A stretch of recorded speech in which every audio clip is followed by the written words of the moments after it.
Ouais, bandeko, bokota to solo la tokota, bokoto. Bokoto to solo na mamboka, comme d'habitude. Tozaka toujours koloba vérité. On a dénoncer makambo ezoleka na mboka na biso. Bokoto bandeko, bokoto. Bokoto. Ah oui. On a réglé ma moqué. Ok, bandeko, merci mingi na bandeko nyonso bazokota, merci en tout cas, nzambe apambola bino. Adorateur Maranatha, merci mingi. Bonjour, comme olobi wana, bonjour. Bandeko bokoto to sur la mboka s'il vous plaît. C'est très important pour nation qui est en danger, mais la distraction est ébélé bandeko. Bokoto ébélé to sur la mboka. Ouais. Boyimbisa ngai eza kiri na nga na bayaka kolona combattre ventre gras na combattre libumu walingi ne combattre libumu tala nga na koma mwa plat quoi. Merci mingi Rockman Betomon, merci en tout cas Betomon, merci mingi Chris Lokota, merci beau partager tout sur la mamboka. Je pense que bouti kolanda makambo tu oyo lekaki lobi ba aventure tu leki na mboka na biso. Donc, Congo est commis plus terrain de théâtre et aventure. Soso Mboka, merci mingi de Olanga. En tout cas, je te suis souvent. En tout cas, Osa Moussala Kitoko. Il y a qu'à faire partager ma message. Merci mingi. En tout cas, Yango Issa qui est trop long à trop gagner parce que Congolais tout. Il faut azala lokola yo message sur les alliés sur les affaires pour démentir. Osa msamo wa kitoko ndeko na ngai ko se négliger te musala na wezo komatia na poko. Chirac Makayabo ya Mungwa. Na pesi obote ya Mungwa. Bande kobo kota Doris Mulombo. Merci en tout cas, beau partager. Ceux qui moyens en tout cas na ba moi ndenge bateau na zone en tout cas bande na ngai beau partager ça la bien en attendant to kota pour tout expliquer ba théâtre au tozo mona na mboka na biso. Je pense que toza isu bana mikete o ba wando kosa ka batu na ba aventure o to mona na Bukavu o tozo mona na Kinshasa bande ko. Je pense que mboka na biso mérité makambo te.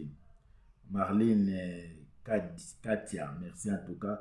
Feliciano, merci. Beau partager bande ko, beau partager bande ko ba komi ko bimisa biso tout ba congolais lokola ba bololé sikoyo. Parce que makambo chaque jour actualité à Congo, c'est ce qu'il y a des bêtises. Actualité à Congo, bah massacre. Actualité à Congo, des détournements. Mais peuple zaïrois, jusqu'à quand biso peuple, tokozala ko supporter, komonaka chaque jour, bah mort na mboka na biso. Chaque jour, bah détournement mboka na biso. Chaque jour, komona ba théâtre lokole leki na Bukavu lobi, bah to akoti na Mindoki, bah bimi pe ba kei. Donc, mboka na biso, donc en tout cas comme ina soni, merci mingi Dems Kitoko. Merci en tout cas Dems Kitoko, Fiston Koloke, merci en tout cas. Beau partager mandeko na ngai. Non, le peuple zaïrois quand même, il faut tous avoir conscience. Il y a un moment que baninga na biso ba pays et les voisins quand même bazo parler, bazo lobela plus développement ba mboka na bango. Mais biso ti lelo tozo tika la kaka kati ya médiocrité na kati ya parlement ya ba député wana ceux qui bomoni bato baza soit disant baza ko représenter gouvernement yo moko ena ni peuple yo moko zo lela mpe ko lela anto ya ouais sai JCMT Wolo Ezinga, merci en tout cas, partagez ko ça la bien bande wana ngai bon partager ko ça la bien en tout cas bande wana ngai. Biso ba congolais to mérité loko tozo monati. Soki lelo mabe eza kokola na mboka wana. Soki lelo ba bêtise zo kola na mboka parce que peuple zaïrois to komi na maturité na noté. Yango moni biso bato to komi mpe na to komi ko to comprendre bato wana. Feliciano, merci en tout cas ndeko na ngai. Biso bato to comprendre singeli to la musaba ndeko na biso. To yana na problème oyo ya Kivu wana eleki ya Bukavu. Je sais que bato ebele bazana ba information mais ngai en tout cas lobi nazaki na ndako nazaki réservé nano pona sala déclaration mais na fouiller na ba raison na biso par rapport ya entrée ya ba troupe wana bande ko mboka wana bato oyo baza ko boma bino ezaka bato oyo bazali ko diriger mboka wana bango kaka nde baza na kati ya ba institution bango nde baza na kati ya ba armée kaka bango nde bazo bima ba rebelle donc mboka wana rebelle azalaka te rebelle azate il y a que les agresseurs et les manipulés par les manipulateurs. Donc rebelle azate nde konanga na mboka wana. Tu vas te rebeller contre qui? Ceux qui batu bazali eza ba résistant combattant ou ba résister pour na mabele na bango. Situation ya lobby bande ko bo partager. Situation ya lobby na meki ko landela na yeba. Eloko nini eleki na Kivu lobby. Na meki ko fouye ba raison na biso bande ko. Na information nga na zui eza na enquête moko esengela ki esalema. Je pense pour le gouverneur, parce que la personne pression sur le gouverneur est en place, ou bien gouverneur mo akala. Mais ils ont enquête moko inga qui ça les parmi ba gouverneur na kolingana ya prochainement na ba précision sur parce que na sala erreur na miko benga mutongo téléphone les ya balisute. Parmi ba gouverneur o ya Kivu, ya Bukavu, moko azala ba problème o izo senga ba enquête pour ça les mapona ba mort. Qui a participé à la mort de côté kuna. Mais comme lobby des qui prévu que banquette wana banda. Justice abando sala musala na e o justice amangwa lokuta. Ye muto asali kaka même système automona na Kinshasa. Toute komona ngwe pa mboso. Mboso balingaki soki motion soki na parlement esalema, mboso akende kozwa bana kaluka. Aye ko sopa bango ba ko tia désordre. Bato ya IDPS, même système. Ce qui problème ezali, ba parti na bango manipulaka bato na ba ko tia désordre na kati ya parlement. Tout le monde qui même la justice, si parce qu'Abundi ou bien tout le monde il fallait qu'il se représenter. Ba ke kuna ba buki nani Boshab. Donc c'est le même système aux na est en Mboka. Mais oya kuna comme très fort pourquoi parce que ba kuna baza déjà ba troupe na ba. Au moins ba to bo nyonso bozo mona wana ba baati ba kamere mutu na mutu azana ba groupe na ye armé na est wana. Donc ceux qui vont meki ko toucher ye activer kuna. Donc on nyonso bozo mona ezole kana est. Ça se joue na Kinshasa bato baza ko manier. Eza Kinshasa. Ça veut dire ba parmi bango ba député na bango. Mingi baza kuna bazana ba groupe armé. Bande ko bo partager. Bato tout nyonso bomona kaki na Kinshasa o azana parti ya munene o aza député aza sénateur ba Moïse Marunga bango tout bazana ba groupe armé soki bo toucher ye bokomona ke eloko moko iningani na côté na ya est kuna o bomoni lobi wana ezali nini comment gouverneur na koningana ye ba pona pesa bino précision moko entre ba sika obi akala o effectivement ki ba enquête banda par rapport ya ba mort ya ba massacre ye muntu akitisi batuna ye wana bauti na zamba. Pour enquêter ça les matés. Toujours makambo tout le monde na Kinshasa.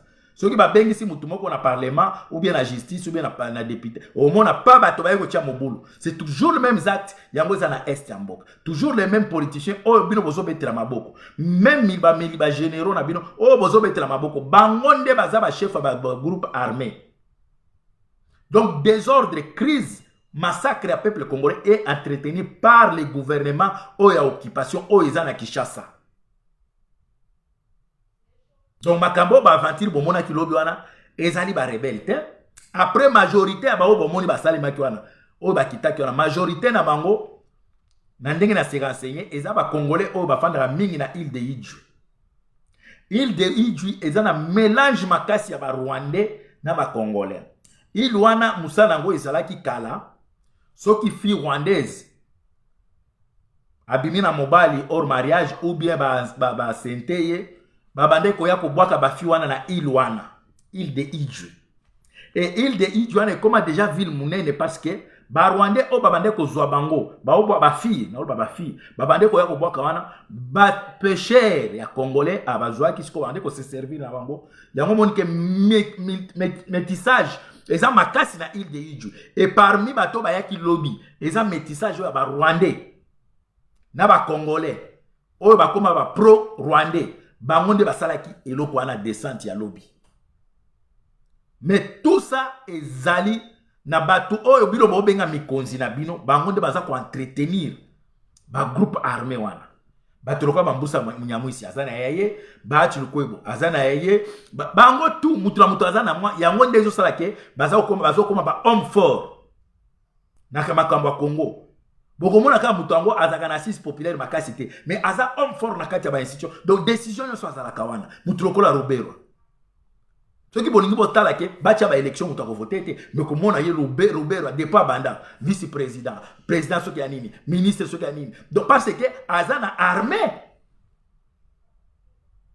dans tout ça tozomona comment ba aventure ezosalema ba taliban likolo ya photo protocolaire photo oyo kaka Tshilombo akangi na président ya Amérique nzambe na ngai donc babosani na nzala oyo eza na est na Kasai kuna bataliban nzala oyo baklasse Congo ekomi notre premier pays de famine efeka bamoni photo ya pamba ya Tshilombo na président ya États-Unis bakanisi ke problème ba résoudre problème bozomi kosa photo ezali audience te basololi te parce que président mon côté ko solliciter en pleine quoi konini forum nengwano bi conférence nani réunion wana oya ko ise makambo mboka na ko yokota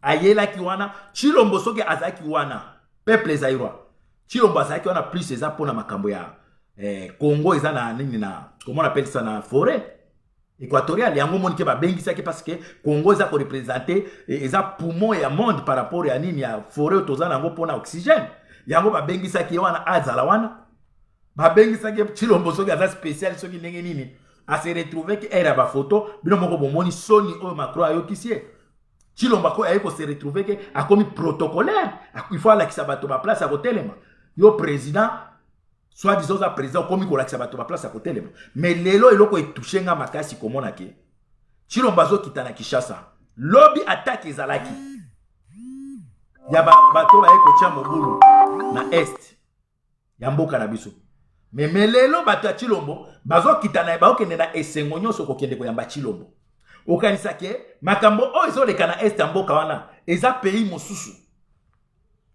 eza mboka mosusu. Donc, tout ça qu'on vivre que République à Kinshasa, na ba province mosusu, c'est deux pays différents. Na Kinshasa baza ko sepela arrivé à Tshilombo. Ndenge auti balobi auti ko matisa drapeau, mais boza malade. Drapeau ane mataka bisika partout drapeau na bino ya Congo.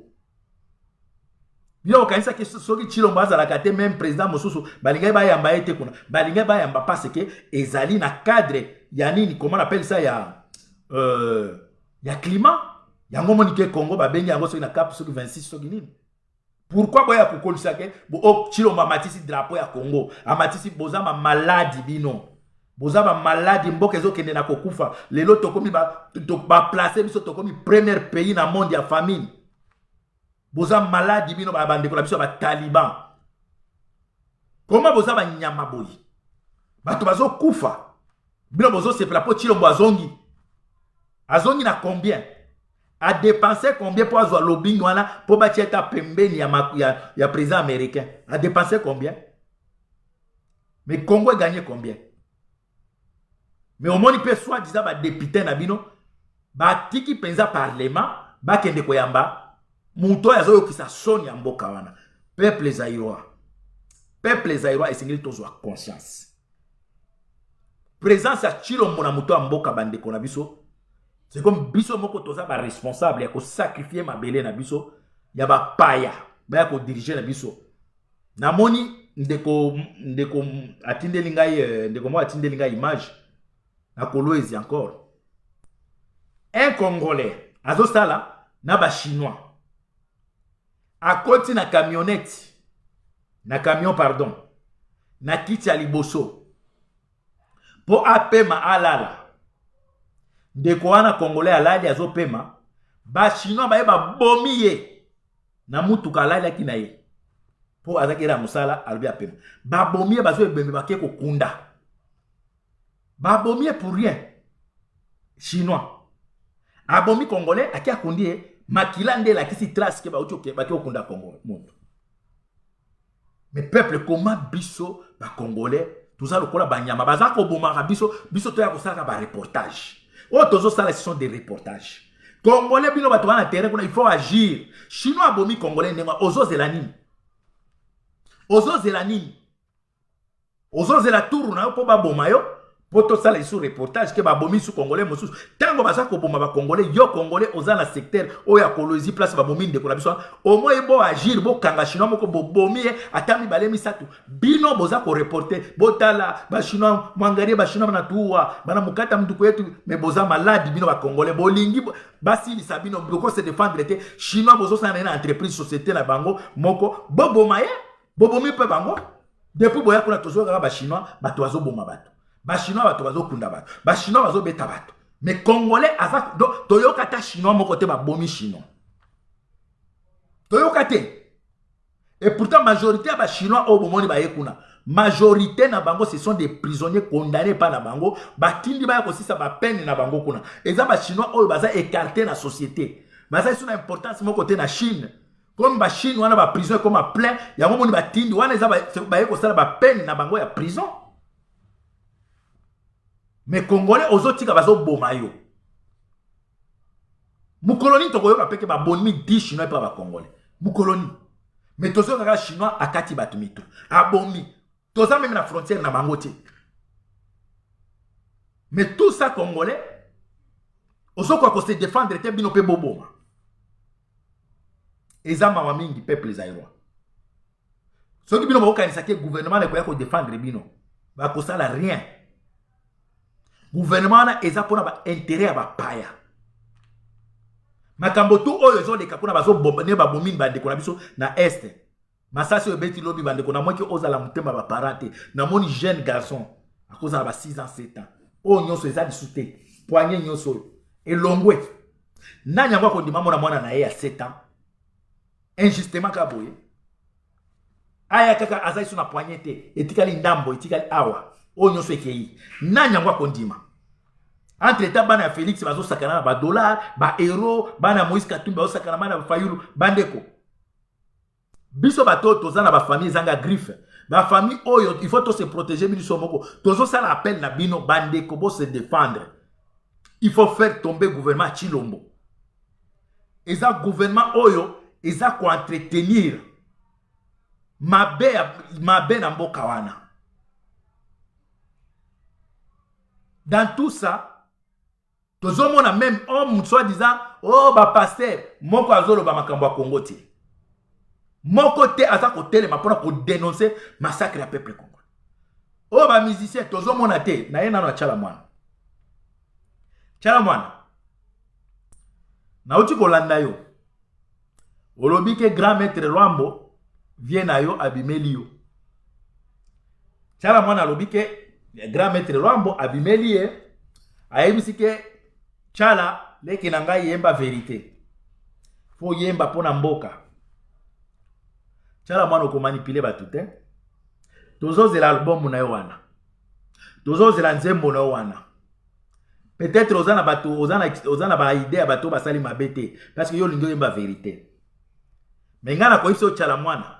Na nzembo na yo zobima na lingi oyoka o yemba o siteke nanya boma bato na tingi na makobola na wenji seki tanga ye na nzembo na yo Kabila aboma asala massacre yo Chala mwana mama mo wa bolole Chala mwana na lingi na yoka o yemba vérité ya mutu oya boma Shebeya nanya komandita liwa ya Shebeya yembela biso Chala mwana na lingi o yemba vérité ya massacre oyo basala na Kinshasa ne zaki na 2011 mutu oya beta batu masasi ya bout portant comme ça lelo tozana ba fausse commune na ki nani na Maluku Chala mwana na ningi na yoka Chala mwana to yoka nzembo na oyo ba vérité ke mboka na biso ça occupé par le Rwandais pour lobi ke grand prêtre Lwambo abimeli yo pour oyemba vérité yemba vérité ça que toza occupé par le Rwandais Chala mwana. Pona ni ba aventure boy Chala mwana ozo sala soko lingi o attaquer Chilombo ndeko na bino tika ko yo kosela Lwambo abato azo pema na ya Chala mwana Tiko kosela loi ne lwambo. Yaka kaka attaquer Chilombo, ndenge zako attaquer on bazo fi ba otinde pai ya bato na bino batinda kabino. Tiko kosela lwambo ya bato asia kufa na azopema. Chala mwana na liwana eko za mabea. Chala mwana. Liwana eko za mabe makasi. Liwana yo eko za mabe makasi. Ebembe na yo je pense que il risque za violer ate za ebembe ba ko violer ambo. Chala mwana. Osali mabe mingi yo mama oyo. Na ebité je pense ils conséquence pour botate na ebité. Ba maman ba botate na fingi bino te. Na lobela chala mwana. Comment mutoko sepela na malheur à peuple congolais? Au banda koyobake grand lwambo atina lo la vérité. Mais pendant tout ce temps on bande ko soutenir muto bande ko boma peuple wana. Pendant tout ce temps on bande ko yemela ke Kabila tokotika yote. Yo yebite ke Kabila muto boma peuple wana ko leka même muto ya zana muto mboka sikoto. Toujours l'album on a auto kanengo tanga Kabila ke parmi ba jeune ba assassin mboka wana. Bino ba musicien ba contribuer belé na kati ya mboka wana. Na ba pasteur. Toya nano na makambo ya kiangani. Prophète nene pa Nzambe ya lokuta. Nzambe kobiste. Kiangani. Simo kiangani. Ya soit disant Nzambe ya lokuta muibi frapper. Na moni kaka muto oyo tozozele les 13 awa. Nico Hitler. Ndolangai. Il a bêta masolo à vie na omo pao. So songi ya plastique. Nico Hitler, donc le chef d'entreprise. Merci Minginengo au partager. Donc voilà, Nico Yuyale, Nico Hitler, chef d'entreprise. Donc ça là tout na otindi ya bato moso engagé bango Nico Hitler. Po ba mosusu, ba surtout ba fanatique ya ba wera ba jibe, ba zanga misala. Ce que vous avez besoin de musala benga ngana tindi pa Nico Hitler, chef d'entreprise. A engagé mais ala la manière ya musala ko ya kuna po yiba embongo te. Au mona mona moke na mbongo na ye ali ulingo yiba ye. Merci mingi Nico Hitler. Bande ko toya nanu na mutu na bino oyo soi disant bozo benga Nzambe. Nzambe bakan garde corps na ya kuta ye na kati ya bureau na Nzambe. Ser moko uta France asi afukama. Nzambe afukami. Abande osani na kati ya jipe ya ser. Nzambe. Poso kitolobia wa ni bana mikibazawe. Abande osani. Nzambe na bande na mona notu ba frapper lokola église ya Kimba ya Kianganité. Botika kotia Simo Kimbangu na buzoba. Parce que depuis babandi ko massacrer peuple wana. Depuis arrivé à peuple wana, même la kati ya Bible, les hommes de Dieu, ils ont eu toujours les problèmes avec les gouvernements. Mais na mona na noté soit disant batoyo, même Kimbangu, tant qu'un homme de Dieu, tant qu'un serviteur de Dieu, un prophète de Dieu, il a eu des problèmes avec les Belges. Sérieux problème. Écoutez qui même vit là, il y a 30 ans de prison. Pourquoi? Parce que Kimbangu a une carte de système d'occupation, il y a colonisation, à Télémaki. Pour la Moussa Bande Konaye, pas seulement les Congolais, les Africains. Bomonike, Azaki mal vie, et pas ya Mindele, il fallait qu'il basala o basala qui ba nyoko liti ba eko bomaye. Mais comment ça se fait que église na ye église o baza ko tia ngo keza Kimbangu, eza Kimbangu te. Bande le vrai Kimbangi c'est un esprit. Le vrai Kimbangi c'est basé un esprit à lutte. Il y a qualité contre l'oppression, contre l'occupation, contre la souffrance du peuple. C'est ça le vrai Kimbangiste. Mais Kimbangiste, c'est où il se sentir à l'aise avec l'occupation. Et ça Kimbangiste c'était. Parce que depuis Rwanda Bakota, namona na noté église oya Kiangani, na ba kisolokele et tellement et lobi non trop c'est trop baza ko massacrer peuple na biso. Na tika koyoka te. Église oyo soi-disant eza église ya Kimbangu. Eza ko se retrouver eza à l'aise na occupation. Kimbangu aza kuna te. Parce que l'évangile de Kimbangu ezala qui plus na révolution spirituelle et physique, libération ya peuple. Mais oyo ya Kiangani oyo gouvernement tout et ya kaka église oyo ya Kiangani bolo on a le bien Kimbangu ti biso ce que tout ça na langage révolution Il faut tout révolutionner bino bato yoboza ba vrai kimbangiste. Il faut séparer les kimbangistes et kianganistes. On va séparer ça par nos messages. C'est là où vous allez voir, mais nous sommes très forts avec les messages du Saint-Esprit de Kimbangu. Bon, kalamingi te to pusaka bo ekopela bo omona ba kimbangiste ba ko se séparer na bato ya kianganiste. Kalamingi te boza ebele boza na kati église wana. Boyebi bien que kiangana na ateka église, ateka vision ya Kimbangu. Kimbangu atika église ta. Wana izaba vision na bino commercial. Pona koya ko kanga bato. Po soki kanga na wana fandi boy. Soki oya opesa mbote, il faut ozana mbote ya kopesa na molimo mosanto. Tango tamboli likolo na tapis, il faut tika mbongo ya tapis. Ce n'est pas de l'escroquerie ça. Tata wana tango bomona kafanda kawana. Bato tu baya kopesa mbongo. Baya toujours na quelque chose. Ba pesa.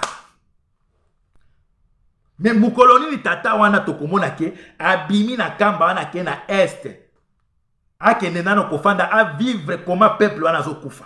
Kiangani. Mukoloni tokomona soki aza parce Kimbangu bakanga na ba province tout ya Congo. Mukoloni tokomona abimano na kamba wana. Alobi na ke ofanda na bata Beni. Kiangani. Mais Kiangani asisantaka à l'aise na bato tout oyo bayaka na mboka na soi-disant ba président. Gouvernement toi ça n'est bien. Non non non non, un homme soi-disant de Dieu qui se sent à l'aise avec le gouvernement de son pays, il n'est pas un homme de Dieu. Parce qu'un vrai homme de Dieu, le collab Martin Luther King, besoin toujours un problème. Besoin toujours un problème. Mais il y a Kiangani, Pepele, Mbisi na Mai, Kabila Elongwe, Kabila Papa. Tomoni Rwanda Oroni, Kanambe Aye, Bazane Pepele. Voler la Chilomboye. Pepele. Totika komona te batelemi balobi non non non non non non. Oh tokondi mangote. Bofia Longange, merci en tout cas. Longangu, merci en tout cas. Bandeko. Makambo bozomona na nkamba wana Kimbangu azaka na nkamba wana te. Soki batiaki bino corps moko boy, mais l'esprit de Kimbangu n'est pas là. L'esprit de Kimbangu est dans les kimbangistes. Bato oyo basa ko croire même Jésus-Christ. Place au moni président na bino atie kotika ba fleur. Jésus-Christ n'est plus dans le tombeau. Jésus-Christ se retrouve dans le cœur des gens. Yango monaka esprit ya motu et s'incarnaka na kati ya bato basa ko porter vision na ye. Esprit ya Kimbangu eza na kati ya bato basa ko porter message ya Kimbangu ya libération ya peuple africain congolais. Eza na kati ya batoyo baza ko tolérer ba massacre ya peuple. Kiangani wana jour moko te totika komona basali mes balobi kete makambo ezo le kana bandundu babomi bandeko na biso ya budu ya Congo eza injuste non. Botiko yoka message wana te. Okoyoka kake biso gouvernement to ekoya to kosala na yango. Yo zali chef d'esprit spirituel ya ndenge nini. Gouvernement o eza ko massacrer peuple na yo. Yo lobi ki kosala na bango. Bandeko Kiangani c'était frappeur escroc. Numéro nanga ezali 0033 466. Pardon, boli misanga. Oui, 0032 466 33 33 52. 0032 466 33 33 52. Na lobi Kiangani azali escroc frappeur écobiste. C'est un gourou, un petit escroc. Aza vide, aza tan esprit anzamba tamu kete. Place oyo bokende ko adorer wana. Kimbangu n'est pas là. C'est pourquoi bomoni ke Nzambe dans sa divinité amona ki musika tango le plus grand prophète qui était Moïse. Tango akufi ebembe na monana te.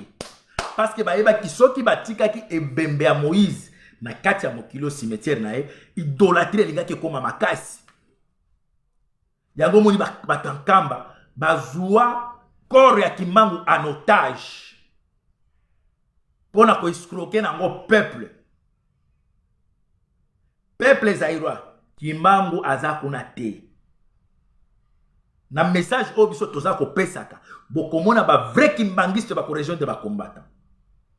mouvement au bon mona kamba wana eza purement escroquerie. Baza ko trafiquer image ya corps ya Kimbangu. Kimbangu azalaki tolérante et pas ba belge. Ça veut dire ceux qui azalaki tolérante et pas ba belge pour le moment qui ba Kimbangi c'est ba koza tolérante na bato o bali ko coloniser Congo deuxième tour lokola ba Rwandais. Ba koza tolérante mais tala comment bakimangiste bakianganiste baza ko tolérer massacre ya peuple muto abomi peuple muto ayibi peuple soki ake kuna memeli bango mbongo ce qui est grave bake ko corrompre bango même makambo kadima ti osambela za kimbangiste te kadima za kimbangiste te bandeko mais nazomi tuna nano na niveau mona natala nano tata wana kadima papa mobimba vraiment lokola yo oza kokosa oza conscient ke naza kokosa oza penza conscient ke makambo nosa na kokosa bino mona nzambe aza bolole tata okadima makambo oyo eleka pona nini nani oyo oyo akufaki malumalu eteya yo te eteya yo te kadima yana bongisi na chapeau kadima kala mingi tozolanda kinani malumalu nazo senga na bandeko tu ya est bandeko tu ya est banduku yangu benye moko kati ya armée banduku yangu benye moko kati ya police bale munajua kabisa vérité que nous sommes occupés par les Rwandais et ba Rwandais baza ko manipuler que nos frères comme des Kadima de Chilombo ces gens là bande ko nangai banduku yangu ya est benye munakuwa kati ya armée ya police piga Kadima masasi comme ça plan ya ba Rwandais tout enda kumai s'il te plaît piga elisasi na yebi ke bozana facilité wana ya ko beta Kadima masasi parce que pour le mois plan ya ba Rwandais tout est là les pas Kadima bande konanga oyo ya baswahili bozana kati ya armée seul moyen de neutraliser force ya ba Rwandais c'est éliminer ba pion na bango o bango baza ko utiliser pour ba continuer à dominer biso ko manipuler biso ko monela biso en commençant par moto oyo ayi ko kosa Kadima beta ye masasi ya kwea comme ça projet ya Chilombo ekoza perturber siko total siko batu mususu bakabungi bana bo beta bande konanga ya bozana kati ya armée boza ebele boyebi koma banduku yango munaya koma biko na tuwa côté ya est munaya koma biko na tumaliza banduku yanga est bakabundi wana kabuya wana biko na tia kinywa bule parce que moi banduku ya est muko kati ya armée ya muna bachilia bale batu muko na bachilia il y a moyen de neutraliser ces gens là on a piqué masasi là c'est fini. C'est fini. Bande konanga ya est. O bozana Kishasa boza pe na minduki. Munaweza kufanya opération commando. Kuona banani benye biko ba élément ba agent ya bale batu biko na matine muna pika masasi. Il faut changer le système et notre message pour le moment ni pour mobiliser banduku yetu yote ya mukatanga. Benye munona ki ba Taliban bata biko na taka kutukoloniser ba Taliban leo biko na to imposer tribalisme dictature mina lomba bandu kwa mukatanga benye muko mu armée mujo organiser pika kabuya masasi pika Kadima masasi pika nini comment il s'appelle nini Kabundi lalisha umbalalisha chini comme ça ma plan ya Kabila Félix itaenda. Si c'est possible aussi Kakanine Félix, il faut piquer Massas. Parce que faire Kongo ya plus que ba mouvement nguvu fanywe muko capable banduketo muko kati ya armée. Banduketo te ba Swahili. Comment tunaweza kuitika tukwe ba tumwa ya bakasayen. Comment? Bande kona biso ya Équateur. Bande kona biso ba Congo bandundu. Comment tokoko ndima toko ma ba esclave ya mande kona biso ya Kasai o bandimi ba Rwandais ba ya komone la biso koma toko ndimelo kwana yango na lobi ndeko na ngai oza muto ba Équateur oza wapi bande il faut que ça la opération beta Kadima masasi beta Kabundi beta ba onyo so mundi ba za ba terre o ba chili mutema bona li sabango c'est fini. Message n'a pas déranger, moi je m'en fous. Parce que quand je suis devant la caméra, il y a comme un esprit, mon sous.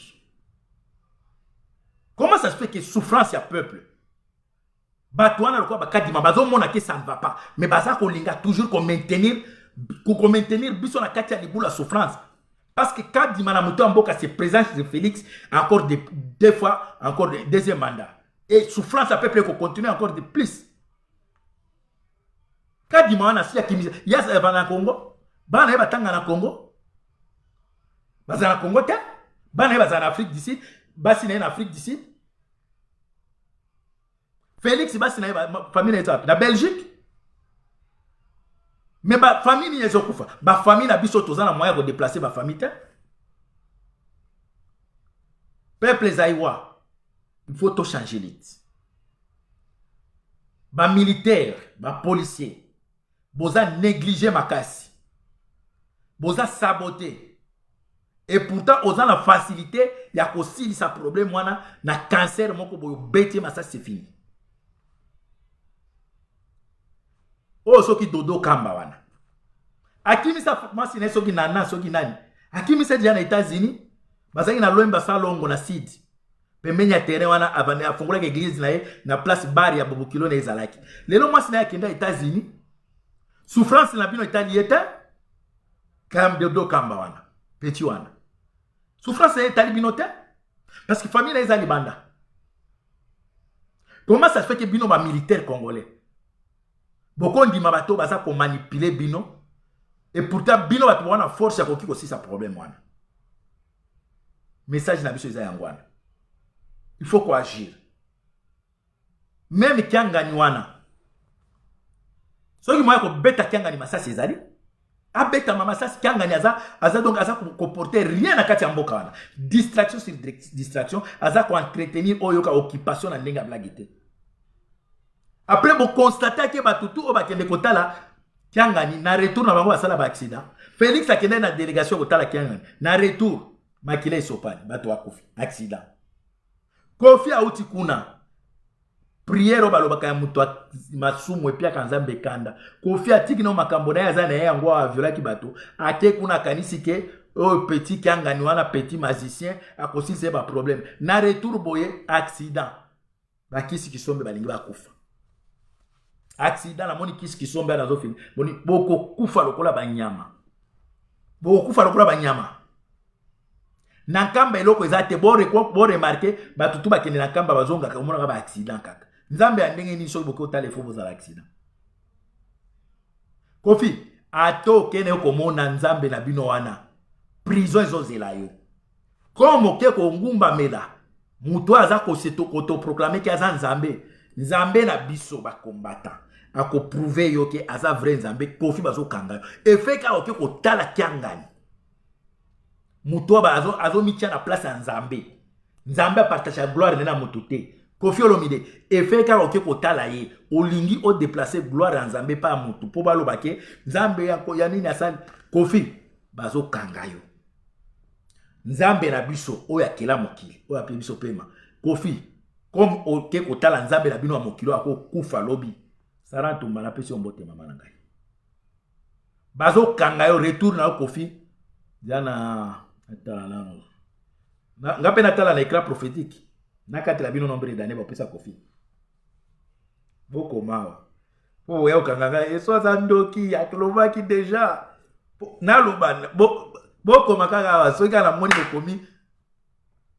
Nakati la ngana nakati la bomo na ngo yango nde okata makuni. Ngobi bisanga ndoki awa. Ngobi bisanga ndoki. Kofi ba okanga yo. Ata uti kotala nzambe na bino Kofi. Nzambe na wana d'ailleurs efeka oke kotala epie nzambe kanda mabe Kofi ba okanga yo. Kofi ba okanga yo. Frankel lobini ni mbongo. Oui, 10 ans. Il va l'équipe même procureur en France. Vous va quitter les sous 10 ans. Eh, bandeo. Kofi ba okanga yo atomati. Atoke ko pesa 10 na ba kiti kuna. Na ba mbongo na makila ya Kofi ba okanga yo. Yale oya hipi. Yale oya hipi, yo lobi 20 ans. Ah, la moi confiance dans la chasteté, hein. Au moins t'as beau diplôme, on va quitter là et sous. Bandeko, le vrai esprit de Kimbangu n'est pas en Kamba, je ne sais pas en Kamba ou quoi. Les Français ont des amours. Ils ont un Kamba. L'esprit de Kimbangu est parmi les vrais Congolais. Les Congolais. Les Congolais, les combattants de libération, de l'indépendance, de liberté de l'indépendance. Le vrai esprit de Kimbangu. Et ça, la en Kamba, on a été purement escroquerie d'amib. Ok, escroquerie d'amib. Baza ko tondi sarabino ba amibi na mai wana bo melaka. Ba o chabino ba amibi. Eloko moko eza kuna eza te. Niko Hitler olobini. Azola na Arkeli. Ertoke Arkeli. Babinga Arkeli. Arkeli. Kofi ba okanga yo. Comme ki kotala nzambe ya mokili oyo azaka soki ale fumba na kwanga bateke asala ka diare. Kofi okende. Nzambe a partagé la gloire na ete. Ngala kanisa peut-être okokanga mapena na nzanda ko na yo, okena ko bimisa ba mami watana to exposer bango pour osenga pardon pour nzambe yo keloma. Yo kende ne pas ko batiser pas aventurer mosusu. Aza même na esprit même ata même petit de moi za na ete. C'est un frappeur familial. A bénéficié comme Félix a bénéficié na escroquerie à komba papa na bango. Famille oya kiangani ya nini. Bango pe va profiter quand na komba Kimbangu. Kimbangu n'est pas là, c'est comme aujourd'hui. Tshisekedi n'est plus là, mais Félix a continué à escroquer peuple na komba papa na ye. C'est même chose avec Kibato à Kimbangiste wana. Kimbangu n'est plus là, il n'est pas là. Kimbangu azana kati. Kimbangu d'ailleurs, il n'est pas Dieu. Il était prophète de Dieu. Prophète de Dieu, habité par l'Esprit de Dieu. Parce que confusion dans ma casse. Kimbangu était un prophète de Dieu, habité par l'Esprit de Dieu. Et la mission, libérer le peuple africain, le peuple noir. C'est ça le Kimbangu. Mais automoni, ni message à libération, ezalakate na kiangani. Ni message à dénonciation ya massacre ya peuple congolais, ezalakate. Ni message ya kokoya konano ko fortifier peuple, ezalakate. C'est purement escroquerie ya kiangana. Le message de Kimbangu, c'était libérer le peuple noir, surtout africain et congolais. Mais oh, tozo mona na kamba wana. Bina bakianganiste. Biso to bandaka muke boko sentir. Omoni biso. Et comme évangile, ya kote ba vrai kimbangiste ba se détacher na kianganiste. Kala mingi te bo mona guerre ko bima na kati na bino bokabwana. Boko kabwana na ba vrai kimbangiste en esprit. Batoyo ba croire na message ya Kimbangu. Kala mingi te bo mona ke ba ko telema. Bana na yalo baki bazali banda bakoya. Nous sommes nombreux avec cet esprit-là. Et l'esprit de libération. C'est ça. Et ça, bino ba kianganiste était. Ba frappé. Depuis ba moumara peuple congolais. Kiangana lo bakate. Combien de fois Kimbangu a dénoncé ba nini ba. D'ailleurs, a bomba même nani na parole ya pamba. Ce qui belge moko a ce qui a maltraité qui a eu si yo lo biozozonge pa na bino. Akufa Kimbangu, puissance de parole. Nzombo mutu aliaka nzombo tina nenga kenda, puissance de parole. Ngai nazo tia défi na kiangani. Kiangani, soko oza penza na esprit ya Kimbangu oyo ebundela ba congolais. Ngai na lobi la kelanga mabe simbanga. Mais ngai nazo ngai siko na oni ngana répliquer ngai ko joyeux. Et ko joyeux parce que oza vide. Kiangani aza vide, aza frapper escroc comme Félix Tshisekedi, aza ko bénéficier na komba Tshisekedi. Yé pas vous profiter na komba ya nini ya Kimbangu. En réalité Kimbangu aza na kati kuna te. Kofi Olomide. Plus message ozaki pona yo. Ata oke kotala ba marabu. Ata oke na pa na bino kuna soki na Benin soki wapi. Kofi Olomide 8 ans nano ya muzima iko na kongoya 8 ans soki balingi bakakola Kofi en tout cas oza na chance mabe Kofi oza soki oza moyen obanda déjà ko simbisaka Sindi epa mutu mosusu yo kotalela nga Sindi oyo yo kotalela nga Alia yo kotalela nga Didi Stone bandaka déjà mais soki penza Kofi en tout cas po bato ebele bolinga kokotisa biso na makambo ya Kofi tamba sai makambo na biso tozalaki te biso to soutenir ka bana basi wana o bazaki violé to soutenir bango 100% ba fi wana toza soutien na biso 100% na makambo o to ezoleka na Congo wana ba viole lekina kuna totiko mona ta jugement moko esalemi te mais biso toza ko soutenir ba fi wana. Après bino ba combattant na zongi nano awa la poto. Bino ba to esprit faible. Bino ba eto ya esprit ya escroquerie. Bino ba to ba kanisa ki bo kokosa ba to ke to sola na ba producteur na ba awa bo kende ko sola bino moko buto si to mesana. To mona bino na sima ba Chibala, na sima ba Kabila, e sima ba Félix. To mona bino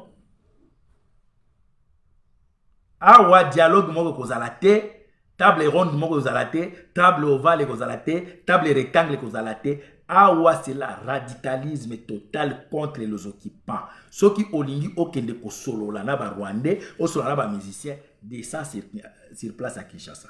Mais awa combattant moko ko dialoguer na mutu azate tant que Kabila za na mboka wana zodi azako diriger ba institution to ko solola na mutu. L'IT na biso c'est contre l'occupation. L'IT na biso c'est dialoguer avec les musiciens. Qu'est-ce qu'on va gagner avec les musiciens? Ceux qui va musiciens balingi ba dialoguer ba luka ba nini ba benga ba acteur ni na culturel. Ba luka bango ba discuter na makambo ya culture. Biso nous sommes pas dans là dedans. Biso to ba combattre la liberté, ya indépendance. Toza ba combattre la musique. Ceux qui ont monique olingi on négocier na ba musiciens qui est sur place.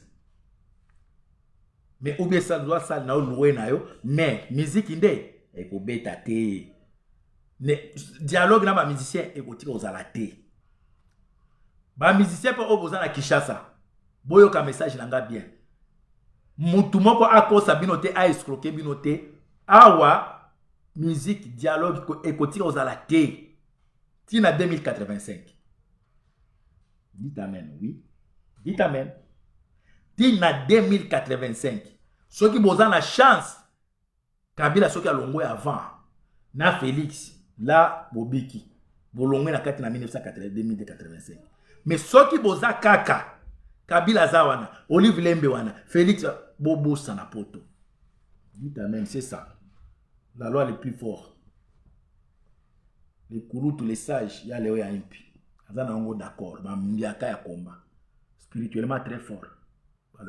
2085, nous ne sommes pas des combattants de musique, nous sommes des combattants contre l'occupation.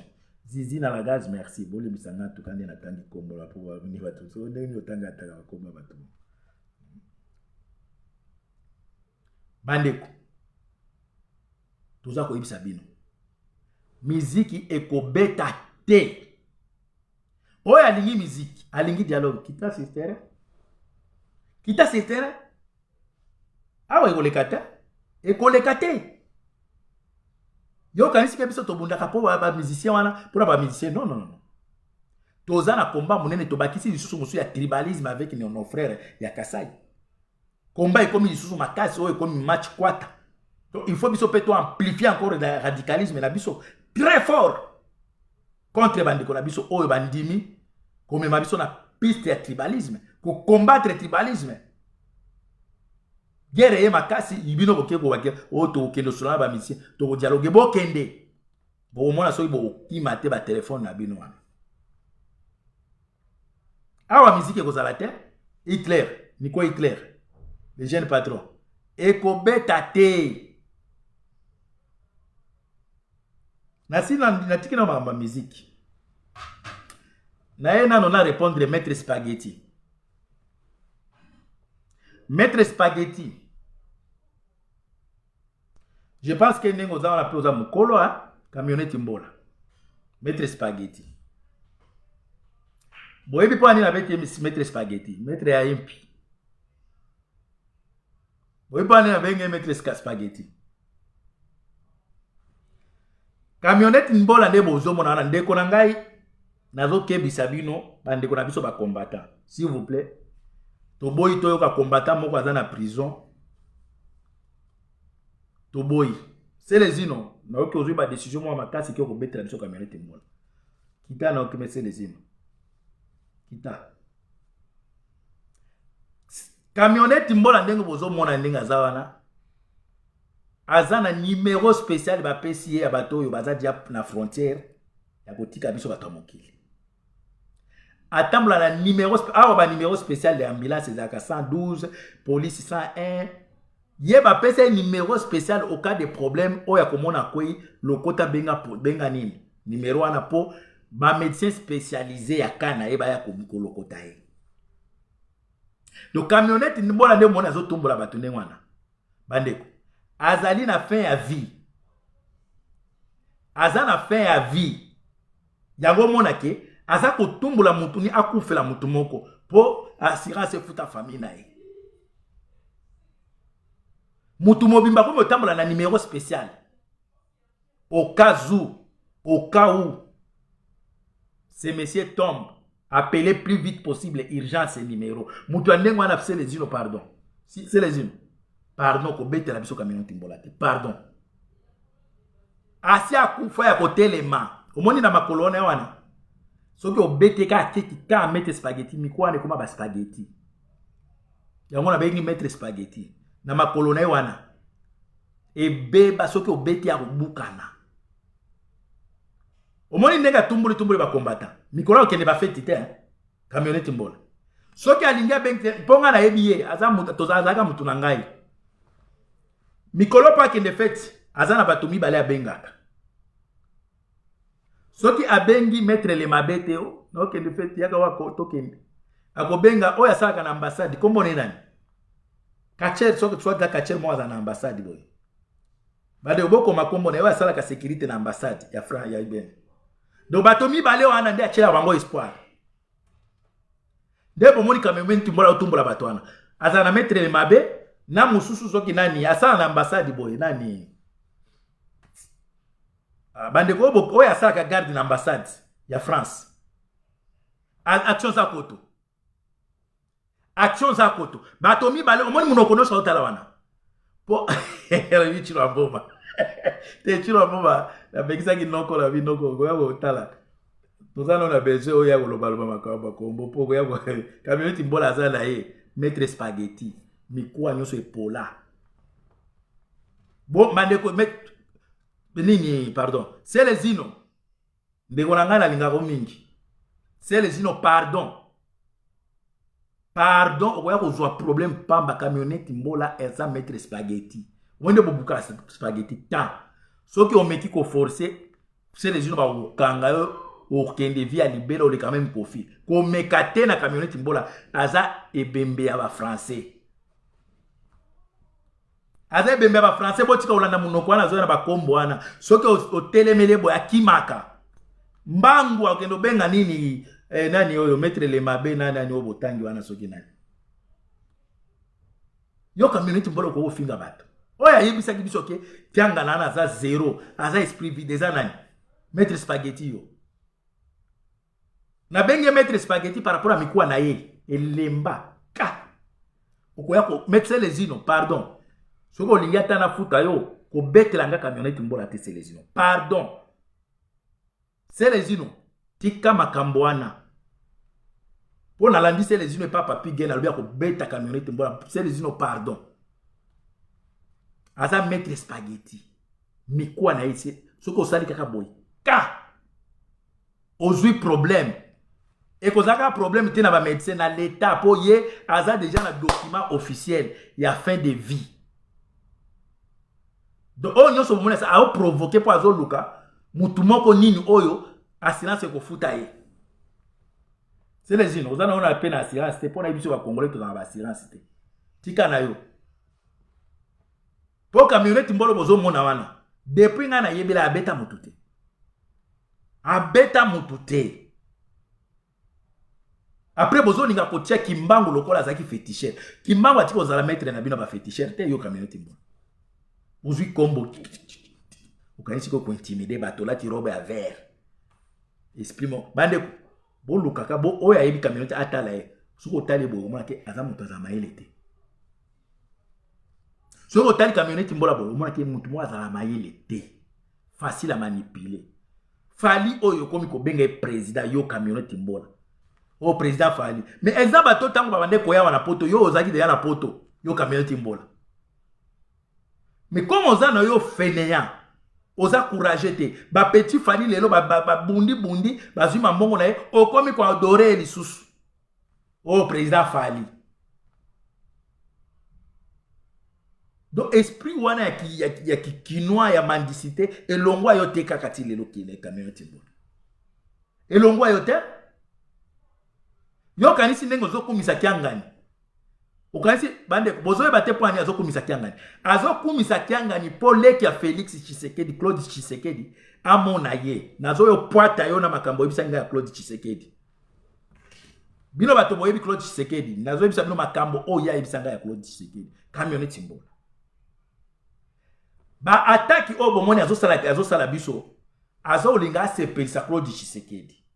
Pour Claude Tshisekedi a yebisa Félix qui va libérer moi quelque chose. Comment? Parce que Kadima oyo combattant ya IDPS ya Afrique du Sud parlementaire de Kadima.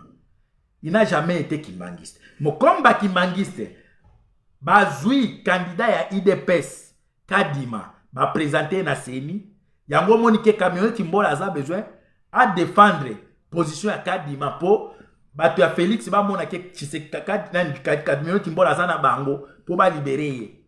Yo camionnette mbola yo oyebisanga ke Claude wana za bololeti Yuma camionnette mbola bande ko bomemela Claude Tshisekedi message yo oyebisanga bokene na Kinshasa bokene na Kinkole boli azo senga 50 nani afuta nini biloko bozu camionnette mbola oyebisanga makambo Claude Tshisekedi ozo memele ba affaire ya zo loba na makambo ya sport obi aza bolole moko boy kope yango ya zo loba makambo ya sport kusane ba sala ya sport lelo siko komi kokumisa fachi beton mais entre temps outaki na Kinshasa kono zongi lobi bato wana ba na pouvoir te ba Claude Tshisekedi ba bolole ba azo mona pe makambo yango ya zo fanda makambo ba sport. Comment mokili mombe ozala ba flatter lokola yo camionnette mbola lelo ya kofinga biso pour osepelisa ka ya Tshisekedi ke ozo soutenir Kiangani. Et puis Kiangani wana yo moko ofinga ye. Olobaki ki aza mécanicien. Biso to mamazi to yebaki makambo na ki aza mécanicien. Isa yo camionnette mbola. C'est les ino na zongeli lisusu ko beta ete. Bandeko o bino bozakana na kobanga pete kombo camionnette mbola. Azalaka makasi te mettre spaghetti. Mais au moins ndengo buka spaghetti au kauka. Aza bongo. Bo bandeko bolandaka te kombo camionnette mbola o azaka na makasi te soki bolingi botuna ngana la preuve botuna CD abeta camionnette mbola lokola mwana moke akomi kobamba CD ba papier kanisi mabanga. Continuez toujours na attaque na biso ngai nga mona o s'en charger na camionnette mbola na kokitisa yo tumoko mukolo oso komisoki na ba 65 ans soki ba 63 ans ti le rosa maïla bana mike yo camionnette mbola oza mukolo camionnette mbola oza mukolo faut se respecter.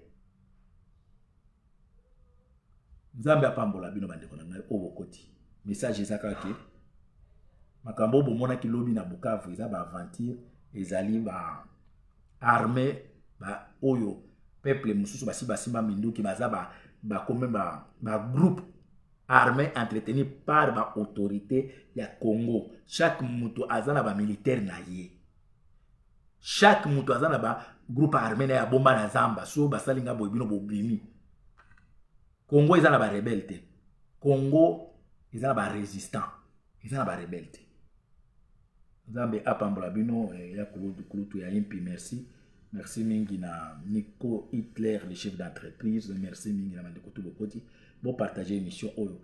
Émission Oyo bakolanda ngona Info Congo. RD Info.